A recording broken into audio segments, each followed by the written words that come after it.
அவர் செஞ்சதுக்கும் நீங்க செய்யறதுக்கும் என்ன வித்தியாசம் இருக்கு? தம்பி, இந்த சினிமா வசனம் எல்லாம் இங்க செல்லுபடி ஆகாது. ஊரு கட்டுப்பாடுனா கட்டுப்பாடு தான். அவன் செஞ்ச தப்புக்கு தண்டனை அனுபவிச்சே ஆகணும். என்ன பச்சே, உங்க வீட்டுக்கு வந்த பையங்கிறதுனால பேச விட்டு வேடிக்கை பாக்குறீங்களா? நிறுத்துடா. யாருகிட்ட வந்து என்ன பேசுறேன்? நான் சொன்னதுதான். தீர்ப்பு எல்லாருக்கும் சமந்தான். என் வீட்டாளு உன் வீட்டாளுன்னு நான் பிரிச்சு பார்க்க மாட்டேன். அப்படின்னா வழக்கம் போல என்ன பண்ணணுமோ அதை பண்ணுங்க.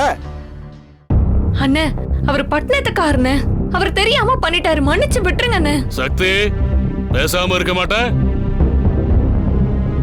பெரியவங்க நாங்க இருக்கிறப்ப என்னது இடையில பூந்து பேசுற பழக்கம்? நீயே சொல்லுப்பா, என்ன பண்ணலாம்? தப்பா எடுத்துக்காதீங்க அப்பச்சே. நான் சொல்ல என்ன இருக்கு? நீங்க சொல்ற தீர்ப்பு தான். ஊரை விட்டு ஒதுக்கி வச்சவங்களுக்கு நம்ம ஊர்ல இருக்கிறவங்க உதவி பண்ணியிருந்தா அவங்களையும் ஊரை விட்டு ஒதுக்கி வைக்கிறதா வழக்கம். வெளியூர்காரன் உதவி பண்ணா எல்லார் காலையும் விழுந்து கும்பிடுறது தானே வழக்கம். இவ்வளவு ஏன் என் தங்கச்சி புருஷன் இதே பரமசிவத்தை தெரியாம வண்டியில ஏத்துறதுக்கு எல்லார் காலையும் விழுந்து கும்பிட வச்சோம்ல, அதுக்கு நானே தானே சம்மதம் சொன்னேன். நீ சொல்றது வாஸ்தவம் தான். எல்லாருக்கும் என்னவோ அதை பண்ணிடலாம். குமரப்பன் சொல்றது சரிதான். சட்டம் எல்லாருக்கும் ஒண்ணுதான். ஆளாளுக்கு மாத்திக்க முடியாது. நீ பண்ண காரியத்தால எவ்வளவு பிரச்சனை பாரு. ஒழுங்கா எல்லாரும் முன்னாடியும் நான் செஞ்சது தப்புன்னு சொல்லி நாலா பக்கமும் விழுந்து கும்பிடு. என்ன புச்சி, சிவா சார் தான் தெரியாம பண்ணிட்டேன்னு சொல்றாருல. அம்மாடி, வெளியூர்காரனை விட்டோம்னா நாளைக்கு ஆளாளுக்கு மீற ஆரம்பிச்சிருவாங்க.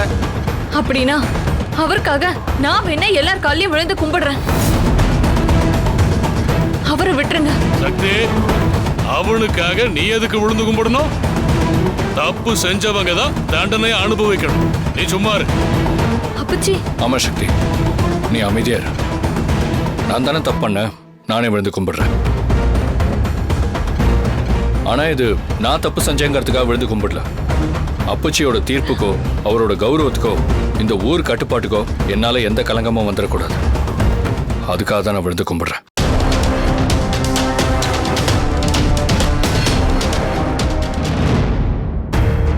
இந்த ஊர் கட்டுப்பாடு தெரியாம உயிரை காப்பாத்தணுங்கிற அக்கறையில ஊரை விட்டு ஒதுக்கி வச்ச ஒருத்தருக்கு தண்ணி கொடுத்து தப்பு பண்ணிட்டேன். என்ன எல்லாரும் பெரிய மனசு பண்ணி மன்னிச்சிருங்க.